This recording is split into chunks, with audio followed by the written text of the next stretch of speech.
Hello everyone. We're really missing you at school, so I thought that I would record a story to read to you. I'm going to read a Julia Donaldson story, which is this one, and it's called Princess Mirror-Belle and the Dragon Pox. Here we go.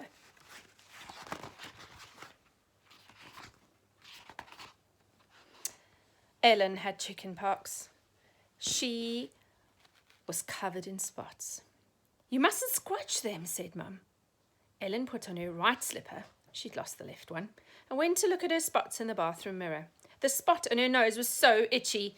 Surely a tiny little scratch wouldn't do any harm. Ellen lifted a finger to her nose.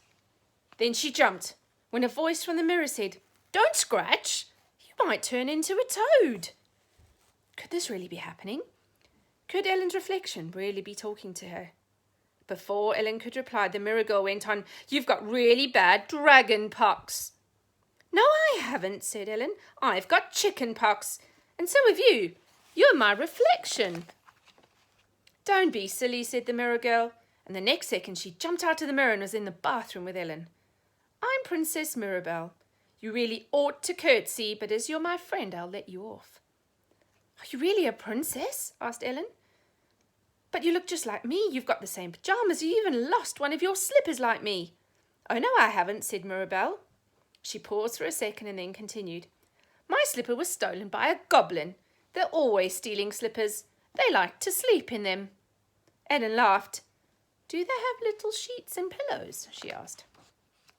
"Never mind that," said Mirror-Belle. "We need to get started on the cure for dragon pox." And she put the plug in the bath and turned on the taps. "But I haven't got dragon pox," said Ellen. "Well, I have," Mirror-Belle said firmly. "You see, a dragon captured me last week and carried me off to his mountain lair.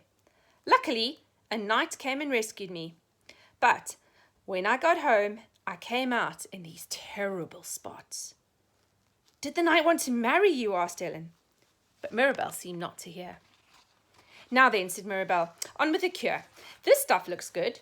She grabbed a bottle of bubble bath and squirted it into the water. Then, "How odd!" she exclaimed as hundreds of bubbles appeared. "Don't you have bubble bath back home?" asked Ellen. "Certainly not," said Mirror-Belle. "But we do have bubble fish.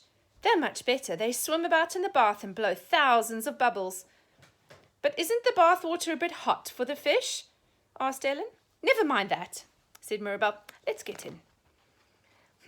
We need some more ingredients," said Mirror-Belle when they were both in the bath. "Let's try this." Before Ellen could stop her, she'd squirted a whole tube of toothpaste in the bath. "Hey, now we won't be able to clean our teeth," Ellen protested. "But can't you get the fairies to clean your teeth?" asked Mirror-Belle. "No, I don't know any fairies, and what would they use instead of toothpaste?" "Well, our fairies collect dewdrops from rose petals and use that," said Mirror-Belle. "How does it stick on the toothbrushes?" asked Ellen. "I do wish you wouldn't ask so many questions," said Mirror-Belle. "Let's get on with the cure. How about this?" And she squirted in some white foam from a spray can. "Stop!" cried Ellen. "That's my dad's shaving cream." "Well, I think he should stop shaving like my father the king," said Mirror-Belle. "Does your father have a beard then?" asked Ellen. "Of course he does. It's so long it reaches the ground. He needs 2 servants to walk ahead of him to carry it, and sometimes birds make their nest in it." Ellen laughed. "And do the birds fly in and out feeding worms to their babies?" she asked. Mirror-Belle didn't reply. Instead, she poured a bottle of shampoo in the bath. "How will we wash our hair now?" asked Ellen. "I wouldn't bother washing it," said Mirror-Belle. "When my hair gets dirty, I say a magic spell and wish for some different hair. My hair doesn't always look like yours. Last week I had golden curls, and the week before I had red ringlets." "I do love that," said Ellen. What is the magic spell?" "I'll tell you later," said Mirror-Belle, and she splashed some frothy, creamy, foamy, toothpastey water at Ellen. Ellen giggled and splashed some back. This was beginning to be fun. But then they noticed the bathroom floor was getting really wet from all the splashing. "Oh dear, my mum will be a bit cross." "Really? How peculiar. My mother, the Queen, is cross if I don't splash the floor. In fact, she likes me to splash it so much the whole bathroom is like a paddling pool. Then she paddles around in it to wash her feet, and so do all the palace maids." "Doesn't the water drip down to the floor below?" asked Ellen. Thought I told you to stop asking questions, said Mirror-Belle. Now it's time to get dry and put our pyjamas on. We're still all spotty, said Ellen as she put on her slipper. The cure hasn't worked. Ah, that's because we haven't done part 2 yet, said Mirror-Belle. What's part 2? asked Ellen. This.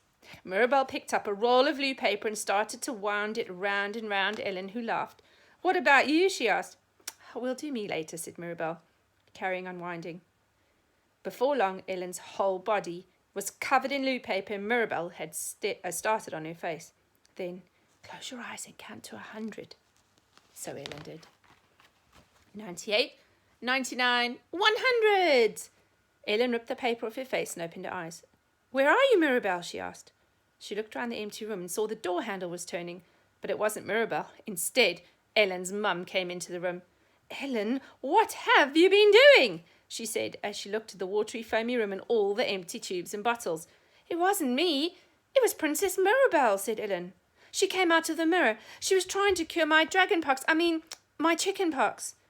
Oh, and I suppose she's gone back in the mirror now, said Ellen's mum. Ellen looked at the mirror over the basin. It was covered in toothpastey bubbles. Yes, I think she has, she said. Ellen's mum sighed, then she looked at Ellen. Actually, your spots do look a bit better. That one on your nose has disappeared. And look, she added, picking something out of the basin. Here's your left slipper. Ellen said nothing, but she smiled as she put the slipper on. She knew it wasn't really her slipper. It belonged to Princess Mirror-Belle. I hope you enjoyed my story, and I really look forward to reading stories to you in class very soon. Bye-bye.